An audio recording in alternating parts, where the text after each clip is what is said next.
Bonjour à tous, bienvenue sur les petites interviews by Yes Home. Je vous laisse arriver tranquillement. Je suis Véronique Dubourg, comportementaliste canin et j'ai à cœur de vous partager ma vision du chien basée sur l'éthologie canine pour vous aider à mieux comprendre votre chien. Bienvenue à tous. Mon invitée aujourd'hui c'est Sarah Janin, docteure en éthologie.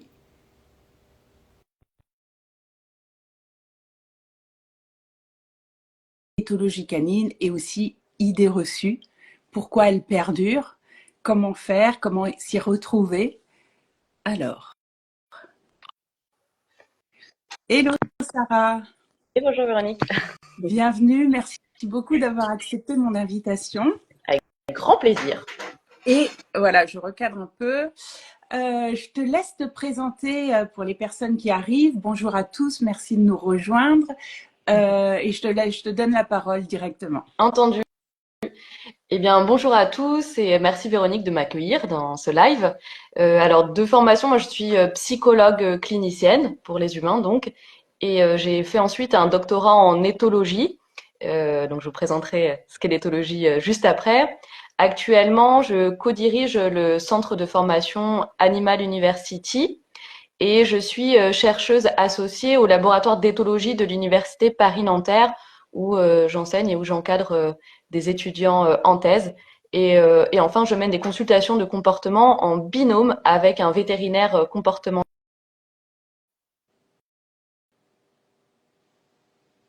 Ah, il y a une petite coupure. Je ne sais pas si vous m'entendez.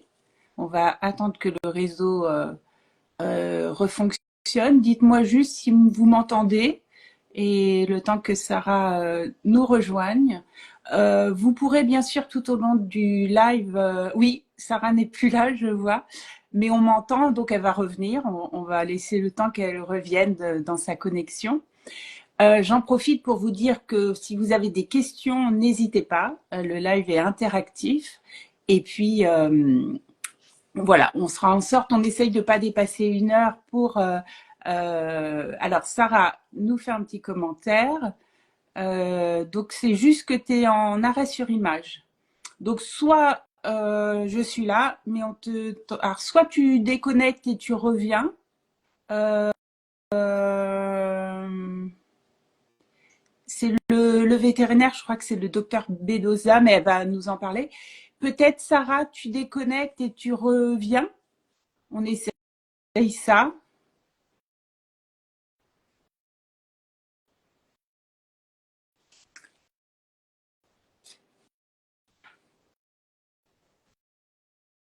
Ou alors, je déconnecte, on recommence. On va faire ça. Parce que là, je vois que... Voilà, je vais revenir, on recommence. Ah, attends, il y a un truc, tac. Voir la demande.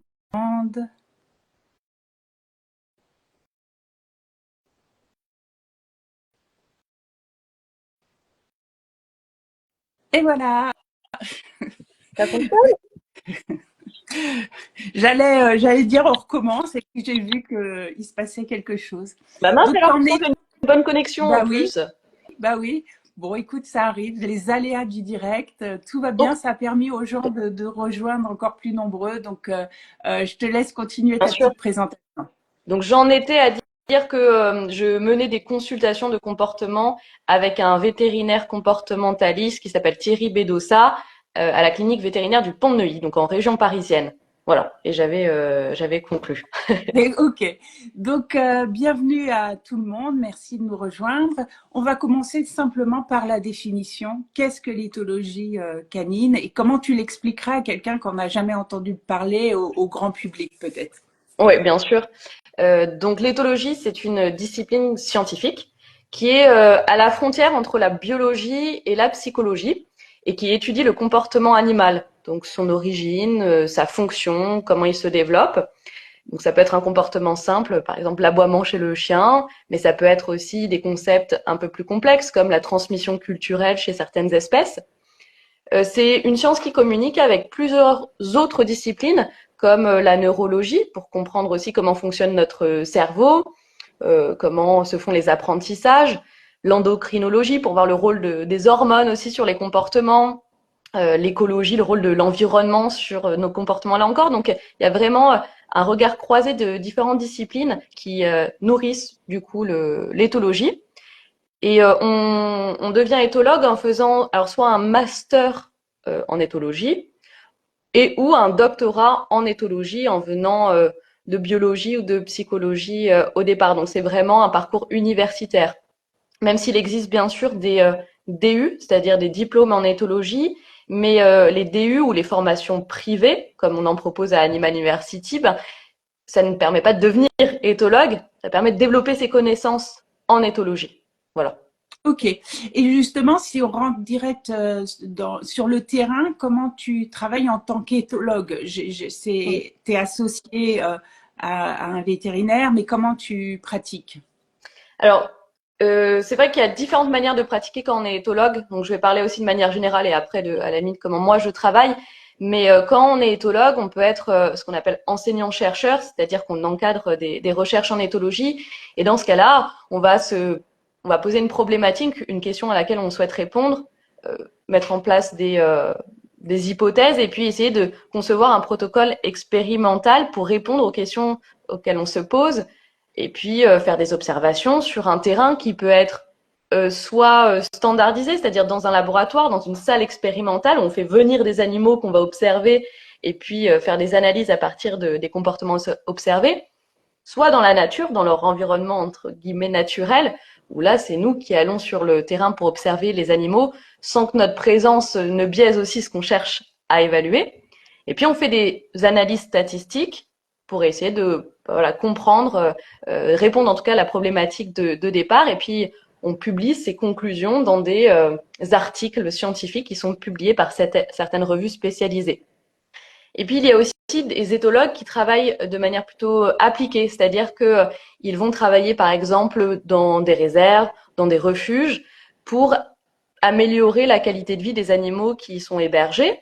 Donc, par exemple, mettre en place des aménagements, ce qu'on espère être des enrichissements, à la fois physiques, sociaux, voilà, animés ou inanimés, à partir de ce qu'ils savent des besoins de l'espèce, de son mode de vie, de voilà, son budget temps activité dans la nature. De mon côté, j'ai alors même si je continue à encadrer des étudiants en thèse en éthologie, j'applique plutôt mes connaissances en éthologie dans le cadre en effet alors de la formation privée d'une part et des consultations de comportement aux côtés donc de Thierry Bedossa où là on vient transmettre ces connaissances à des humains qui viennent et qui ne sont pas forcément familiers de l'espèce avec laquelle ils vivent, même si ça paraît paradoxal. Et donc, on vient transmettre des informations sur, ben, justement, les besoins de l'espèce, sa communication, l'environnement optimal pour qu'il se développe bien, qu'il puisse ne pas être en mal-être et au contraire être idéalement bien. Voilà, donc c'est vraiment dans une visée pédagogique où cette science peut être appliquée dans les consultations de comportement ou en éducation canine, bien sûr. Voilà. Ok, du coup, ça me fait rebondir. J'avais une question que je voulais te poser plus loin, mais je vais la poser maintenant. Il y a une vidéo assez célèbre dans le monde canin où on voit justement le regard coupable. Le thème, c'est le regard coupable. Et on voit l'expérience, c'est filmé, etc. Tu peux justement nous donner les coulisses de cette expérience et est-ce que là, on peut parler déjà d'études scientifiques ou juste d'une expérience? Est-ce qu'il y a un nombre d'individus pour que ça soit voilà, Oui, je te bien laisse. sûr.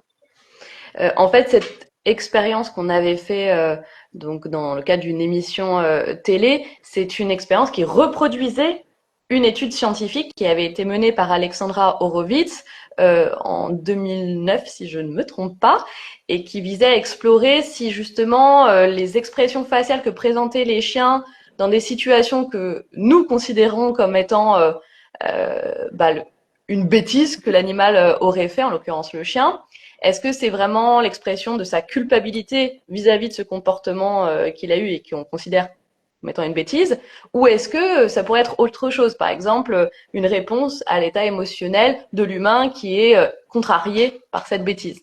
Et donc voilà, dans cette expérience qu'on a reproduit à la télé, l'idée c'était d'avoir plusieurs groupes de chiens, certains qui effectivement désobéissaient à leur humain en mangeant une saucisse alors qu'on leur avait dit de pas la toucher. Puis un autre groupe de chiens ont retiré la saucisse avant même qu'ils aient pu désobéir. Et puis les humains n'étaient pas au courant, les humains propriétaires n'étaient pas au courant du tout de si le chien avait obéi ou désobéi à la consigne. Et puis là, on s'est amusé à dire à certains propriétaires, ben oui, votre chien malheureusement a désobéi. Et puis on leur disait rien de plus, mais ils avaient une réaction vis-à-vis de leur chien.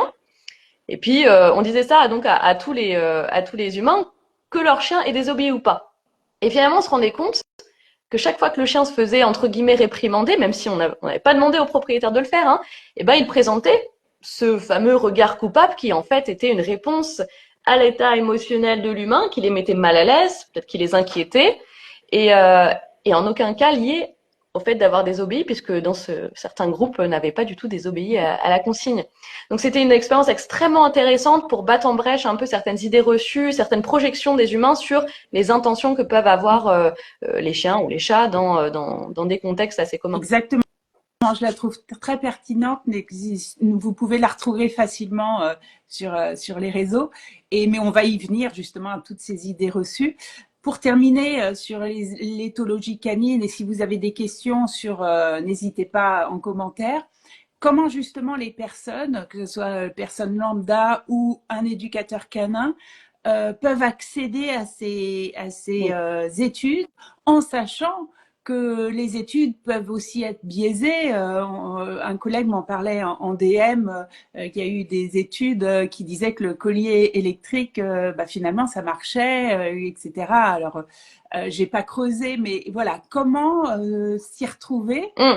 Et puis, qui décide de les commander, ces études? Alors, il y a plusieurs éléments dans cette question. Alors, les études scientifiques, elles sont lorsqu'on a des résultats, parce qu'il faut avoir des résultats significatifs statistiquement pour pouvoir publier. Alors déjà, c'est un biais. Il faut trouver quelque chose. Et lorsqu'on trouve quelque chose, on va rechercher en tant que chercheur des revues qui vont accepter de publier notre article. Et l'article, bon ça c'est le bon côté des choses, est relu par des pairs. Alors des pairs, c'est d'autres chercheurs qui travaillent ou non dans le même domaine et qui vont évaluer si justement notre étude ne présente pas de biais, si on a suivi une méthodologie rigoureuse qui peut être répliquée. C'est un élément très important. Et donc si tout se passe bien, on va donc notre article va être accepté après souvent des révisions dans des revues spécialisées. Parfois c'est payant, qui a aussi un autre biais, c'est-à-dire qu'il faut que le laboratoire ait les moyens de pouvoir publier. Et donc, une fois que la revue est acceptée, l'article est publié, mais en anglais. C'est-à-dire que tous les articles scientifiques sont publiés en anglais, ce qui limite bien sûr aussi l'accessibilité de ces articles au grand public, qui n'est pas forcément familier de cette langue-là. Ensuite, on a quand même des journalistes qui vont reprendre les études phares qui sont publiées et qui vont les vulgariser dans des revues plus générales et qui les rendent accessibles au grand public. Donc ça, c'est l'intérêt. Alors plus ou moins bien aussi, ça dépend des capacités des journalistes. Les chercheurs vont aussi transmettre leurs travaux de recherche à travers des conférences, dans des colloques, mais qui ont lieu généralement aussi à l'étranger. Alors, nous, on a essayé de lancer certaines initiatives comme le congrès Pet Revolution, où on essaye de transmettre à travers des conférences quand même vulgarisées, mais les données de la littérature scientifique, clinique, puis aussi toutes les applications pratiques de ces recherches pour les rendre accessibles à un public francophone. Et enfin, on a aussi bien sûr des auteurs ou des journalistes, c'est-à-dire soit vraiment des professionnels éthologues, vétérinaires, éducateurs canins, ou des journalistes qui vont rédiger des ouvrages et rendre justement accessibles des synthèses d'années de recherche sur une thématique particulière. Donc ça nous permet aussi d'avoir accès comme ça à ces connaissances.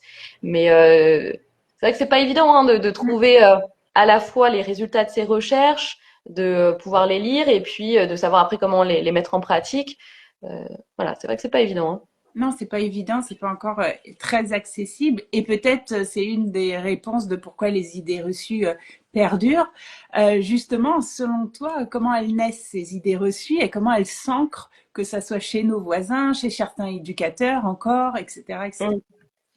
Je pense que d'une part, il y a des traditions culturelles, hein, et puis en lien avec l'anthropomorphisme aussi, c'est-à-dire qu'on a ces idées reçues, ce sont des simplifications qui vont être renforcées par les médias, renforcées par des expériences personnelles plus ou moins biaisées d'ailleurs, qui sont transmises de génération en génération en général, euh, qui vont offrir des explications assez intuitives, mais erronées. Hein, c'est pour ça qu'on appelle ça des idées reçues sur le comportement canin en l'occurrence. Par exemple, je pense qu'on va en parler par la suite, mais l'idée du chien dominant ou l'idée du chien qui se venge. Et ces croyances, elles vont se propager facilement parce qu'elles sont simples à comprendre, elles confirment des schémas existants, c'est ce qu'on appelle les biais de confirmation. Elle trouve aussi écho dans les interactions sociales, c'est-à-dire quand on échange ensemble. Et puis parce qu'on a justement, c'est à cause de ce manque d'accès aux connaissances scientifiques, aux données de la littérature scientifique, c'est ça qui finalement laisse un vide pour ces idées reçues, pour ces mythes qui perdurent dans les récits populaires. Donc voilà, c'est pour ça qu'il est très très important de pouvoir donner accès aux données scientifiques qui vont infirmer ou confirmer un certain mythe, parce que bien sûr, on part d'observations qu'on fait de manière empirique au départ. Et plus, euh, le plus effectivement, tu l'as déjà nommé spontanément, c'est le mythe de la dominance. Ouais. Donc on va quand même s'y arrêter, même si j'ai l'impression année après année que c'est rabâché, mais il perdure encore partout. Mm. Donc est-ce que tu peux nous dire, nous en parler déjà spontanément de ce que tu as envie de dire là-dessus, et peut-être des dégâts qu'il a causés et qu'il cause encore? Ouais, tout à fait. Donc le mythe de la dominance, il est né de recherches qui ont été faites au début du XXe siècle, hein, et qui étaient basées sur l'observation de loups en captivité. Alors, ces études, donc du début du XXe siècle, avaient conclu que les loups vivaient selon une hiérarchie linéaire où les individus devaient se battre pour atteindre un statut de dominant et obtenir des privilèges, donc des accès aux ressources, aux femelles. Donc, c'était vraiment centré autour de cette idée de loup alpha. Et puis ensuite, il a été appliqué ce concept de loup alpha ou de dominance à d'autres espèces, dont le chien, et ce qui a permis de légitimer une éducation autoritaire où le maître devait dominer le chien pour éviter lui-même d'être dominé. Et en fait, le problème, c'est que ces groupes de loups avaient été observés dans des conditions artificielles, c'est-à-dire que c'était des individus qui ne se connaissaient pas, qui n'étaient pas apparentés et qui étaient dans des environnements confinés. Donc ça n'avait rien à voir avec le mode de vie des loups qu'on observe dans la nature, et c'est pourquoi dans les années 70, donc vraiment à peu près 40 ans plus tard, d'autres recherches ont observé des loups dans leur milieu naturel et ont observé qu'en fait, ils n'avaient pas du tout ce mode de fonctionnement, qu'en fait, c'était des individus qui étaient appariés et qui avaient un système de coopération et absolument pas de hiérarchie linéaire et encore moins d'agressivité pour accéder à des ressources. C'est-à-dire que tout a été fait sous un mode de coopération. Et puis, il y a l'autre absurdité, c'est de comparer aussi le système des loups, hein, le système social des loups, avec celui des chiens, qui a divergé depuis des milliers d'années, et puis parce que le chien est une espèce qui a été vraiment domestiquée d'une part, et puis transformée aussi par l'humain pour interagir avec l'humain, pour être proche de lui, et on n'a pas du tout ce système de hiérarchie, c'est-à-dire que le chien recherche la coopération avec l'humain. On le voit bien sûr dans les fonctions pour lesquelles il a été sélectionné, mais aussi on le voit dans la vie qu'on mène avec nos chiens compagnons, où on n'a pas justement du tout ce système hiérarchique basé sur une concurrence quelconque pour accéder à des ressources, mais au contraire la recherche de sécurité, de stabilité en fait. Donc on est vraiment, c'est pour ça que c'est terrible, parce que ça a mené à une vision et du coup à une manière d'interagir avec les chiens qui est totalement obsolète et dangereuse, et je vais y revenir, alors qu'on devrait vraiment privilégier une éducation qui est fondée sur le respect, la coopération, la compréhension mutuelle. Complètement. Et dans dans le mythe de la dominance, donc il y a tout un tas de règles, hein, même des fois, j'avais vu une photocopie de ce que donnait un éducateur comme règle de passer avant le chien. Enfin, c'est complètement, ça n'a aucun sens. Non. Et notamment, il y a la fameuse que l'humain doit manger avant le chien, ce qui évidemment est contre-intuitif aussi, parce que du coup le chien ça va compliquer les choses, mais je te laisse en parler. Donc est-ce que au niveau de la hiérarchie justement qui est un peu le corrélé avec la dominance? Bah, c'est ça, c'est qu'en fait, ces règles qui sont totalement absurdes, en tout cas qui sont infondées sur d'un point de vue scientifique, on n'a aucune étude qui aurait montré que laisser son chien manger avant nous aurait une quelconque incidence négative ou positive sur son comportement, sur nos interactions. Et en fait, elle tire son fondement justement de ce concept de hiérarchie où il ne faut pas que le chien ait accès avant nous à des ressources. Mais ça n'a encore une fois aucun fondement.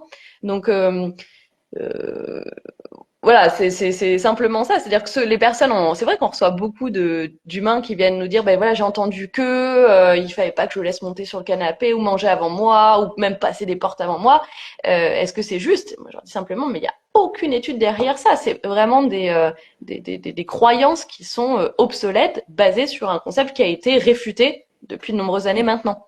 Et Exactement. voilà, ça c'est de la transmission de connaissances à des personnes qui n'ont pas forcément accès à ce qui est juste, pas juste, où on en est dans la considération de nos relations avec les chiens, ce qu'on en sait, etc. On a un petit commentaire que je lis d'Elisabeth. Finalement, c'est encore une projection humaine, masculine en l'occurrence, et on voit comme en évoluant, nos projections évoluent aussi, et du coup, l'éducation des enfants et des animaux évolue tout doucement, mais effectivement, Yeah. c'est très Tout à fait. c'est ça. Et d'ailleurs, pour les humains, il y a aussi cette pédagogie noire. J'invite les personnes à lire le livre d'Alice Miller, qui ça fait déjà des années, où justement, il y a tout un tas de croyances qui vont faire qu'il y a une maltraitance perpétuée, une négligence. Bon, Mm. c'est un autre domaine, mais on est en fait, oui, c'est la violence intrinsèque qui n'a pas de sens et qui est perpétuée. Justement, on va parler communication canine et idées reçues. Spontanément, on peut voir, enfin, avec nos clients, que le grognement est puni. Mm. Quelque chose. Donc, est-ce que tu peux nous en Bien sûr. parler? Mais là aussi, c'est vrai que en fait, de notre point de vue d'humain, en tout cas de personnes qui n'ont pas de connaissances sur la communication canine, le grognement est connoté péjorativement, c'est-à-dire que on a l'impression qu'un chien qui grogne, c'est un chien qui est méchant, qui se montre agressif.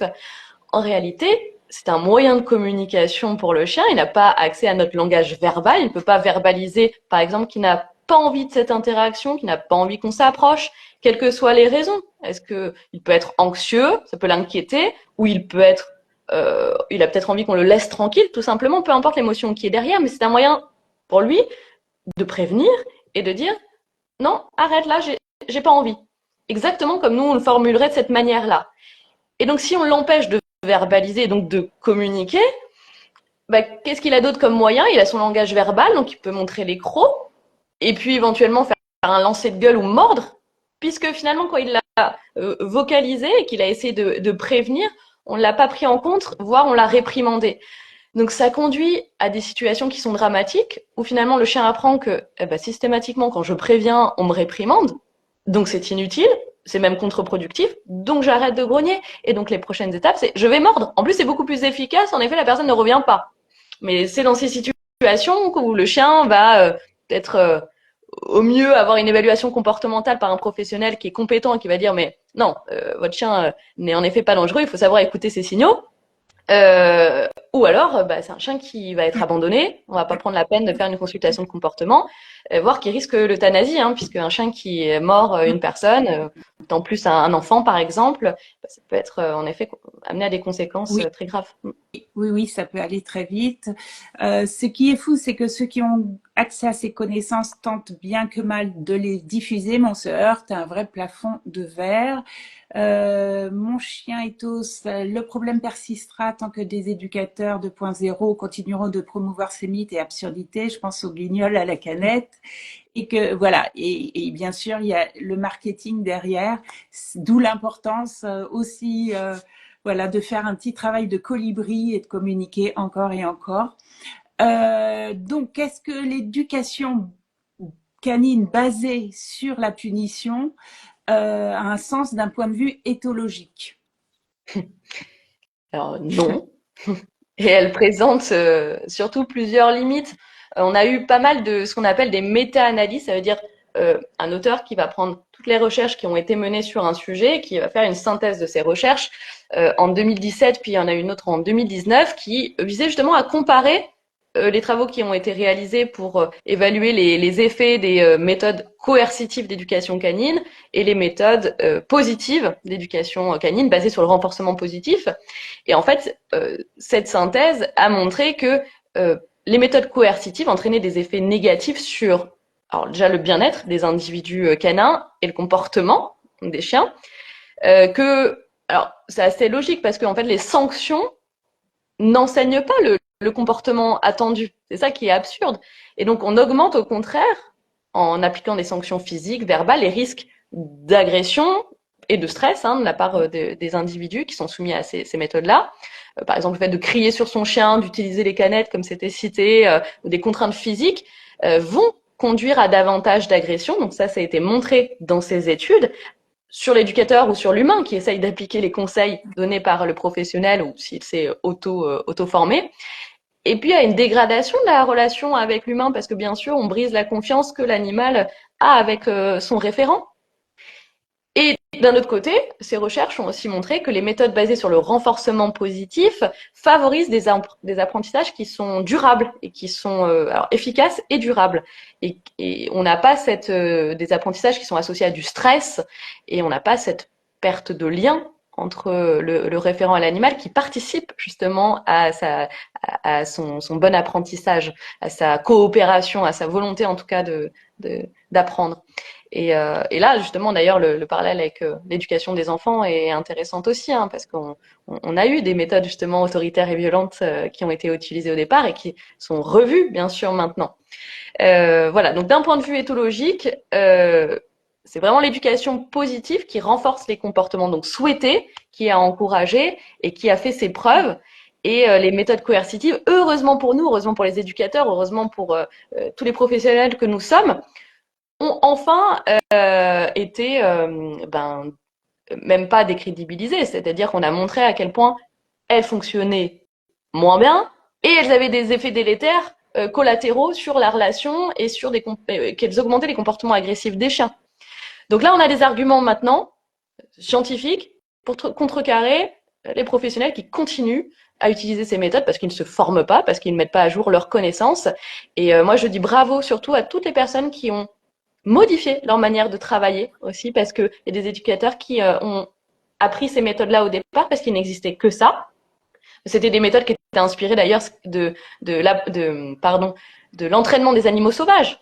Et puis là, bien vite, on s'est rendu compte qu'il y avait des limites à utiliser la violence avec des animaux sauvages qui pouvaient, ça a été beaucoup plus rapide. C'est-à-dire qu'essayer de contraindre un orque ou un ours avec des méthodes utilisant de la violence, oui, il y avait vite ses limites et ça a été très très dangereux. Et c'est pareil avec les chiens. Et donc voilà, grâce à donc bravo encore aux personnes qui ont eu l'humilité de dire finalement, en effet, les méthodes que j'emploie, elles ne fonctionnent pas, je fais du mal aux animaux et aux humains qui ont confiance en moi. Donc vraiment, moi, je trouve ça super et j'aime beaucoup les témoignages des personnes qui expriment pourquoi elles sont passées d'une méthode à une autre et pourquoi elles fonctionnent mieux. C'est ça qui est intéressant aussi d'entendre. C'est intéressant et la formation continue est totalement, évidemment, quand on travaille avec le vivant, on a besoin de se former, de se remettre en question, de creuser. Ouais. Et pour résumer tout ce que tu as si bien dit, et j'espère que cela il sera partagé parce que vraiment voilà, il n'y a pas d'apprentissage dans le stress, c'est biologique, ça coupe les chemins d'apprentissage. Donc merci de l'avoir confirmé. Alors, quels sont les réels besoins en termes d'autonomie et de présence humaine au niveau des besoins du chien? Alors c'est extrêmement variable. Ce serait même une erreur, à mon sens, de dire les chiens ont besoin d'eux. Je ne ferai jamais de généralité en ce sens. Alors pourquoi c'est variable? C'est déjà variable. Je vais l'expliquer, mais d'une race à l'autre et d'un individu à l'autre, faut pas l'oublier. Les chiens vivent auprès des humains depuis des millénaires. Le chien s'est vraiment démarqué de ses ancêtres canidés justement par cette tendance à se rapprocher de l'humain, par sa docilité aussi qui a été recherchée ensuite par l'humain. La plupart des chiens que nous avons comme compagnons actuellement sont issus de races qui ont été sélectionnées pour des raisons bien particulières, euh, en lien avec justement leur capacité à tisser du lien, être à l'écoute et coopérer avec l'humain. Donc certaines races de chiens vont être en effet plus à l'écoute, peut-être plus demandeurs de contact. Je pense notamment aux chiens de berger, à certains chiens de chasse, pas tous, puisqu'ils ont des fonctions bien particulières au sein de la chasse même. Euh, donc ça, c'est une donnée qu'il ne faut pas négliger, mais heureusement, il y a quand même de la grande variabilité interindividuelle, même au sein d'une race. C'est pourquoi donc tous les individus sont différents et ont des besoins qui sont uniques. C'est-à-dire qu'il y a bien sûr l'influence ensuite de l'environnement, des conditions de développement, des apprentissages, des expériences de vie, qui ont fait que chaque chien a des besoins et des préférences qui lui sont propres. Donc certains chiens vont avoir besoin d'une présence constante d'un humain en particulier et seront farouches vis-à-vis des autres humains. D'autres, au contraire, vont adorer tous les humains et rechercheront leur présence en permanence, seront très frustrés de ne pas avoir des interactions fréquentes et intensives. D'autres vont simplement être bien quand ils sont à proximité des humains, mais sans contact direct. Voilà. Et d'autres se passent tout à fait de la présence d'humains. Elles sont plus à l'aise avec leurs congénères. Donc finalement, il n'y a pas de loi, il n'y a pas de moyenne, et il n'y a aucune généralité sur ces questions de besoin de présence ou au contraire d'autonomie vis-à-vis de l'humain, Oui, de c'est mon point des de vue. individus à part entière. Donc, mais d'où l'importance de se former à la lecture du chien parce que des chiens qui viennent simplement prendre, par exemple, notre odeur pour avoir des infos et qu'on les caresse immédiatement parce qu'on n'a pas vu, ben voilà, ça crée des malentendus. Ah, il y a une question de Denis, mais que je n'ai pas en entier. Moi, un petit mot sur le stimulus et je n'arrive pas, j'ai pas. Est-ce que tu as la suite, toi?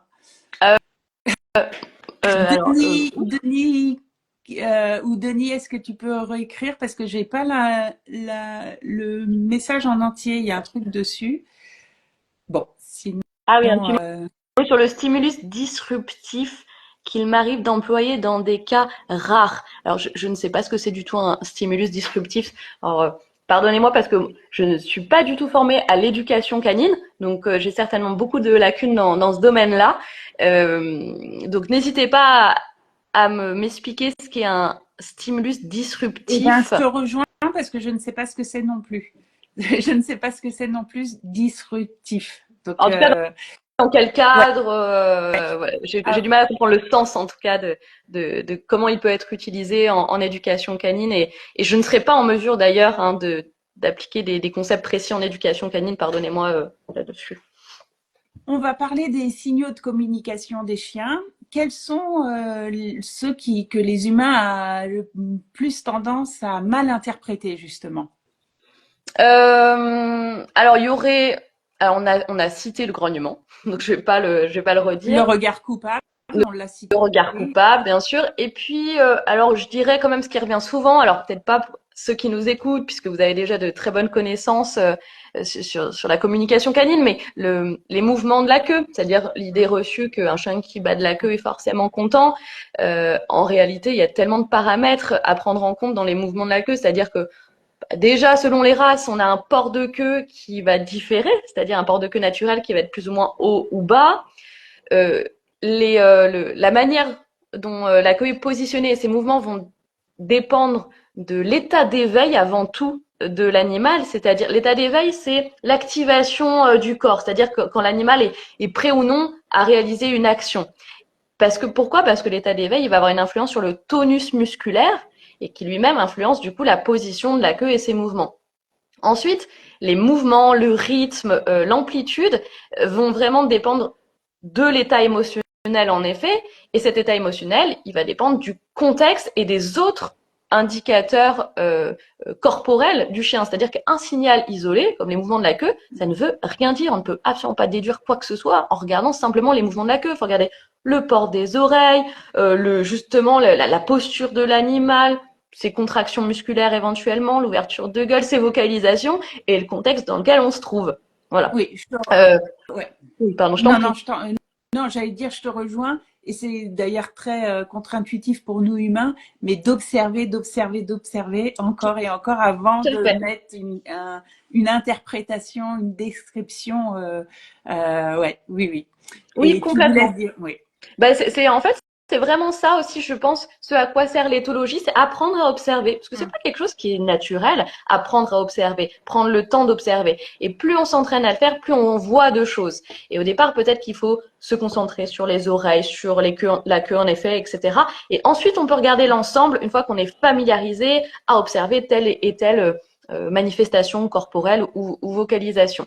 Mais c'est vraiment l'ensemble de ces signaux qui permettent d'essayer d'appréhender du coup l'émotion ou l'intention de l'animal dans ce contexte donné, avec toute l'humilité qu'on devrait conserver. On n'est pas dans la tête de l'animal, donc on n'a pas certitude hein, sur son état à ce moment-là. Euh, pour en citer, mais il y en aurait plein d'autres. Hein. Je trouve aussi, par exemple, certains chiens présentent ce qu'on appelle une piloérection dans certains contextes. Ça veut dire qu'on a une crête qui se forme sur le dos du chien avec les poils qui s'hérissent. Et alors tous les chiens ne peuvent pas avoir ça, hein, les chiens nus du Mexique, les collets, etc. ne peuvent pas. Et généralement, on l'associe à de la menace, un comportement menaçant. Or, la piloérection, c'est une réaction déjà physiologique, qui n'est pas volontaire, qui n'est pas contrôlée par le chien et qui peut arriver dans différents contextes à partir du moment où il y a un changement justement physiologique, un petit stress. Le stress est ni positif ni négatif. Hein. Donc par exemple, c'est un chien qui croise un autre chien, il a une petite appréhension, mais quelle que soit l'émotion associée, hop, il peut y avoir la formation de la crête. Dans le jeu, il peut y avoir une crête qui se forme aussi. Donc, il faut vraiment identifier le contexte et se dire que ce n'est pas un signal qui est égal à une émotion en particulier. Voilà, c'est pas un indicateur de menace, ça peut l'être, mais comme ça peut être aussi juste un, le reflet d'un changement physiologique et donc de l'état d'éveil, j'insiste là-dessus, du chien. Donc son état d'activation, euh, l'état d'activation de son organisme. Là, on est vraiment d'un point de vue voilà, physio. Mais complètement, oui, oui. C'est le système nerveux autonome Mhm. qui provoque la piloérection. Et le système nerveux autonome, il peut être en trois états. Donc, ça peut être effectivement ça. Ça peut être effectivement du sympathique ou au contraire de la détente ou au contraire du figement. Donc, on ne peut pas interpréter tant qu'on n'a pas l'habitude, le contexte, etc. Donc, c'est super. Merci de le rappeler. On va parler des comportements indésirables. Si vous avez des questions, parce que j'ai remarqué que c'est souvent au dernier moment que les personnes posent les questions, en sachant que au bout d'une heure, Insta nous coupe le live, donc je fais très attention au temps. Donc si vous avez des questions, c'est maintenant, parce que 5 minutes avant, ça va être un petit peu juste. Donc, on a parlé du regard coupable, mais on va un peu approfondir. Un chien qui fait pipi dans la maison, est-ce que c'est pour se venger? Que dit la science sur ce comportement? Des mictions, etc. Alors déjà, la science, il n'y a aucune étude scientifique qui corrobore cette idée qu'un chien fait pipi sur le canapé ou dans la maison pour se venger. On n'en a pas. Euh, c'est avant tout, de mon point de vue en tout cas, plutôt une projection de l'humain hein, sur les intentions du chien, ses motivations, qui sont basées sur nos propres ressentis, qui peuvent être en effet une envie de vengeance quand on est dans un contexte qui nous a déplu, peu importe. Et d'ailleurs, la notion même de vengeance n'a pas encore été mise en évidence dans la littérature scientifique sur le chien. Donc c'est quand même un concept très humain et qui ne veut pas dire que ça n'existe pas sur le chien. Pour l'instant, en tout cas, on n'a pas réussi à y répondre scientifiquement. Donc peut-être, peut-être pas, mais en tout cas, c'est un concept vraiment propre à l'humain. D'un point de vue empirique, il y a beaucoup d'explications et je pense qu'il faut être du moins appliquer un principe qui est important en science, c'est le principe de parcimonie. C'est-à-dire que on peut expliquer un comportement de manière simple, on n'est pas toujours obligé de chercher une hypothèse complexe pour expliquer un comportement. Donc, dans le cas d'un chien qui fait pipi dans la maison, l'appartement, généralement c'est quand on s'absente, mais ça peut être aussi quand on est présent. Ça peut être un manque d'apprentissage, peut-être un chien qui n'a pas encore appris où il devait faire ses besoins, que ce soit un chiot ou un chien qui vient d'être adopté, qui n'a pas l'habitude de ce nouveau foyer, ce nouvel environnement.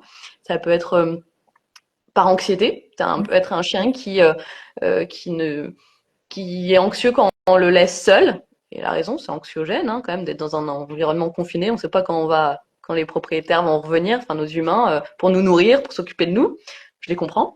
Ça peut être aussi certains mâles, souvent non stérilisés, qui vont aussi marquer sur certains endroits de la maison, en particulier quand il y a eu des nouvelles personnes, des congénères, même des nouveaux objets qui sont placés dans la maison. Ça les stimule et ils vont uriner. D'ailleurs, je parle de marquage, mais ça peut être une simple stimulation qui va motiver le chien à uriner. Hein. Oui. On a des chiens qui ont comment dire, une telle montée d'émotions dans certaines situations qui vont se mettre à faire pipi à un endroit qu'on juge pas approprié, parce que de l'excitation, par peur, hein, ça peut être positif ou négatif. Et puis bon, il faut pas oublier aussi les éventuels problèmes médicaux, hein, donc toujours écarter une cause organique avant de parler de comportement ou avant même de parler de vengeance, bien sûr, hein, parce qu'on a, ça peut être des problèmes hormonaux, des infections urinaires, des douleurs qui peuvent amener le chien à uriner à des endroits où il n'avait pas l'habitude Oui. de faire. Donc, Ça en fait des explications oui, alternatives c'est à cette idée ça. de vengeance. D'où l'importance de faire un bilan, de vous faire aider et de ne pas disputer. Ça va être un peu un travail de l'humain sur lui, de pas disputer parce que c'est pire que le mal. Ça va entretenir. C'est pas du tout la voie. Donc, vaut mieux creuser du pourquoi il fait ça et de consulter si besoin. Comment on fait pour partager le live? Alors le live, on pourra le partager dès qu'il sera en replay. Je m'en occupe dès la fin. Et une fois que le replay, on partage comme les autres publications. Le deuxième icône en partant du bas à droite, si vous êtes sur... Ah oui, voilà. Mais je pense pas que ce soit maintenant qu'on puisse... Enfin bon, écoute, si on peut... En tout cas, il y aura un replay et il y aura un replay également sur YouTube pour les personnes qui préfèrent. Je t'en prie. Alors, les chiens n'ont pas d'émotion.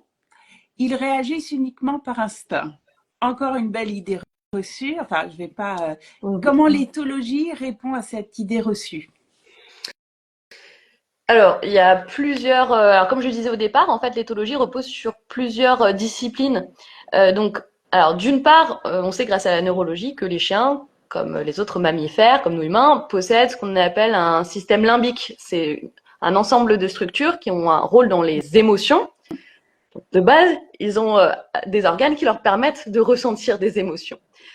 Ensuite, d'un point de vue comportemental, parce que c'est aussi une branche bien sûr de l'éthologie, l'observation comportementale, et ben là on a parlé donc de toutes ces manifestations, de tout ce langage corporel, ces vocalisations qui traduisent des émotions dans des contextes donnés et qu'on a pu répertorier, on a pu réaliser ce qu'on appelle des éthogrammes avec une liste de comportements que peut manifester un chien dans telle ou telle situation et qui nous permet de traduire, enfin c'est-à-dire ce sont des comportements qui traduisent une émotion en particulier. Et puis ensuite, on a eu des données physiologiques qui ont permis de corroborer ces observations comportementales, c'est-à-dire s'assurer qu'en effet, quand le chien manifeste ses comportements, il sécrète telle hormone qui est liée au sentiment, à l'émotion de plaisir, ou au contraire de l'anxiété, du stress. Je pense notamment à la sécrétion de cortisol, une des hormones du stress, ça peut être de l'adrénaline, au contraire, ça peut être des endorphines, de l'ocytocine. Voilà, donc on a des hormones qui sont liées à des états émotionnels et qu'on peut objectiver en faisant des prises urinaires, des prises de sang, des prises salivaires. Et puis plus récemment, on a, grâce aux nouvelles technologies, la possibilité d'explorer le cerveau des chiens lorsqu'ils sont endormis ou lorsqu'ils sont éveillés. C'est la grande nouveauté.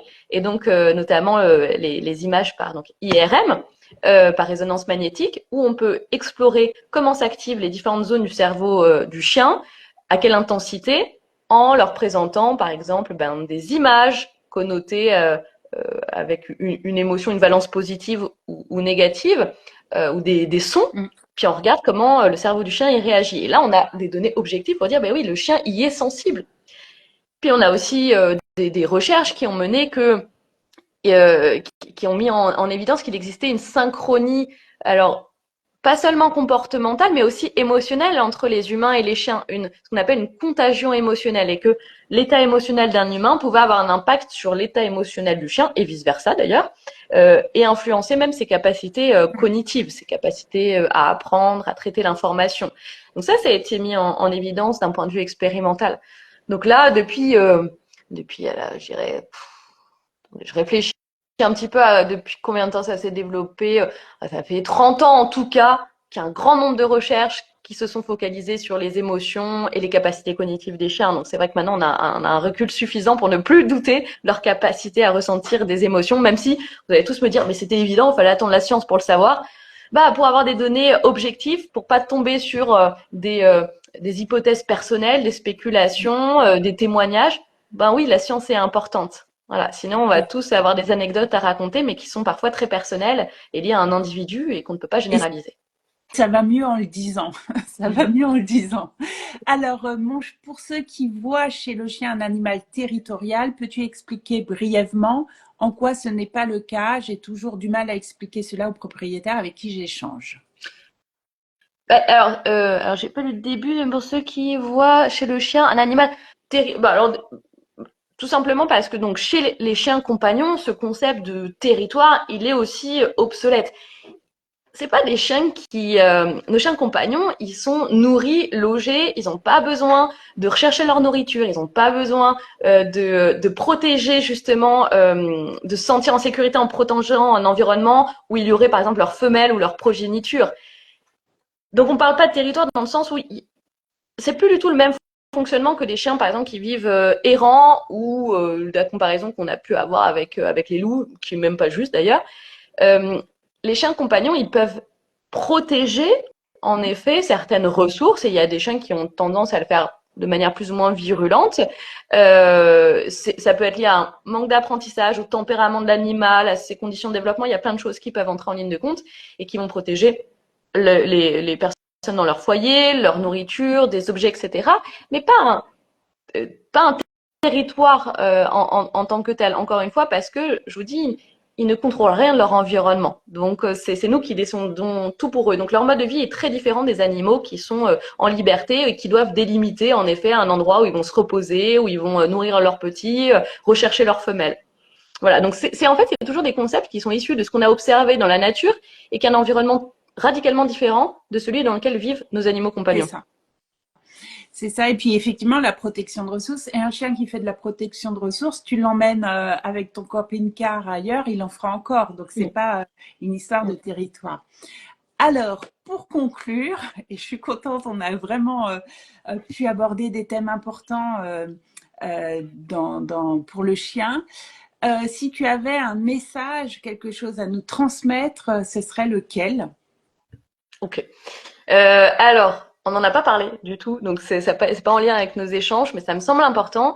C'est quelque chose en tout cas qui me tient à cœur, c'est le fait que on a tendance dans la communauté de l'éducation canine ou de la protection animale plus largement à être très tolérant vis-à-vis des chiens, des animaux, à essayer de comprendre ce qui a pu motiver leur comportement, pourquoi il a été agressif, ça doit être en lien avec ça, et on tolère, on accepte. Vis-à-vis de l'humain, on est beaucoup moins tolérant. Et d'ailleurs, ça va même nous contrarier, on va tout de suite être presque violent dans nos échanges quand quelqu'un se montre agressif avec nous. Et j'aimerais vraiment qu'on ait ce même recul, cette même envie de compréhension vis-à-vis de nos congénères quand voilà, quelqu'un se montre désagréable ou anxieux, etc. en disant OK, qu'est-ce qui a pu se passer dans son développement, dans son éducation, dans ce qu'il a vécu dans la journée, dans ses expériences de vie qui a pu l'amener à avoir cette réaction et être aussi voilà, tolérant de la même façon puisque c'est indispensable déjà parce qu'on travaille avec des humains quand on fait de l'éducation canine ou quand on travaille dans des refuges. On est systématiquement auprès des humains. Et je trouve ça dommage d'avoir autant de bienveillance envers les animaux et pas envers une catégorie d'animaux qui sont les humains, voilà, nos congénères. Et moi, ça me ferait du bien d'avoir aussi de la bienveillance envers les humains, même si c'est très, très, très, très compliqué, je vous l'accorde, j'en suis consciente, pour tout le monde, surtout quand on est confronté à des situations dramatiques qui génèrent justement colère et frustration. Donc, j'entends que ce soit difficile, mais... Oui, oui. Merci pour ce mot-là qui me parle aussi. Donc, merci. Sur le thème en général, tu n'as pas quelque chose qui te reste à partager? Est-ce que tu penses que... En tout cas, alors partager, ce serait peut-être déjà ma reconnaissance vis-à-vis des personnes qui nous écoutent aujourd'hui et à toi d'avoir fait ce live parce que je trouve qu'on prend nos responsabilités quand justement on organise ce type d'échange, quand on va partager, comme vous le faites ensuite, ce live pour renseigner les gens. C'est-à-dire que c'est notre responsabilité en tant soit qu'humains d'animaux, soit de professionnels, quelle que soit notre activité, de transmettre ces connaissances. Et je dois me mettre à jour, d'aider les gens à mettre à jour leurs connaissances pour faire évoluer les choses. Et donc, je trouve que pas à pas, grâce à ces initiatives, on y arrive. Et donc, voilà, je trouve ça très encourageant de voir ces initiatives et je nous dis à tous merci d'y participer et c'est déjà un petit pas, voilà, à mon Mais sens. c'est ça, c'est le colibri, faire des petites actions qui vont... Ah voilà, les fameuses questions qui arrivent à la fin. Donc je vais quand même en prendre une, mais pour pas être coupée et qu'on termine joliment, pour faire court, donc si vous avez parlé de leur relation émotionnelle entre l'humain et le chien, y a-t-il des études qui ont été faites au sujet de la douleur physique? Des douleurs des chiens Oui, ou je de pense. Je pense, oui. Douleur. Alors oui, oui, oui, il y a un grand nombre, bien sûr, oui, que ce soit en médecine vétérinaire, bien sûr, en éthologie, sur la perception et l'évaluation de la douleur, il y en a de plus en plus aussi. On a même commencé par ça, en fait, déjà montrer que les animaux percevaient de la douleur, voilà, et ensuite des émotions. Donc, elles ont été, au contraire, elles ont été très documentées et elles continuent de l'être. Et de plus en plus, grâce aux nouvelles technologies encore, donc heureusement, on en a, peut-être pas suffisamment, mais voilà, chaque jour on a des nouvelles publications et donc sur la douleur notamment, oui, oui, bien sûr, Oui. et les effets pharmacologiques de certains traitements, donc ouais, Et tout je à vous fait. renvoie sur le replay de l'impact de la douleur chez le chien. C'était Anaïs qui est excellent, qui est assez creusé puisque c'est sa spécialisation. Il est en replay aussi. Merci les filles, merci pour vos commentaires. Alors pour terminer, si tu étais à ma place, qui aimerais-tu interviewer? Euh, alors je dirais ma collègue Éléonore Buffet, qui elle est éducatrice canin et comportementaliste, qui a aussi un DU en éthologie parce qu'elle a voulu se former en éthologie. Et c'est intéressant parce qu'elle travaille aussi avec la SPA, la Société protectrice des animaux, dans la prise en charge des chiens aux besoins spécifiques, c'est-à-dire les chiens difficiles dans les refuges en France. Et donc je pense qu'elle aurait beaucoup aussi à apporter entre ce lien entre éthologie, éducation canine et finalement c'est quoi un chien aux besoins spécifiques et comment on peut les prendre en charge. Il y a des vrais besoins dans les refuges, donc je pense que c'est important aussi d'être sensibilisé à ces problématiques-là. Oui, on n'oublie pas les garçons, Denis. Merci les filles et les garçons. Oui, eh bien écoute, c'est noté, je le note. Je te remercie vraiment, c'était Merci à toi. très accessible, Tant mieux. très vivant. Merci à tout le monde de nous avoir rejoints. Nous, on se retrouve pour un prochain live en février avec Audrey de Pause éthique. Audrey, elle est formatrice, elle est comportementaliste canin. On va parler des Shiba Inu. Euh, voilà, qui était bon. Je vis avec un Shiba, donc voilà, mais plus généralement des races primitives et du Shiba en particulier. Donc ça sera en février et d'autres lives, notamment un live qui me tient à cœur sur l'olfaction avec des spécialistes. Ça sera sûrement en mars. Voilà. Donc, Sarah, un grand merci à toi. Merci à tous. Merci à tous. C'était top. Et puis, je vous dis à bientôt. Et puis, comme disait mon grand-père, prends ce que tu veux et laisse le reste. À bientôt. Bonne À journée tout le bientôt. monde. Ciao.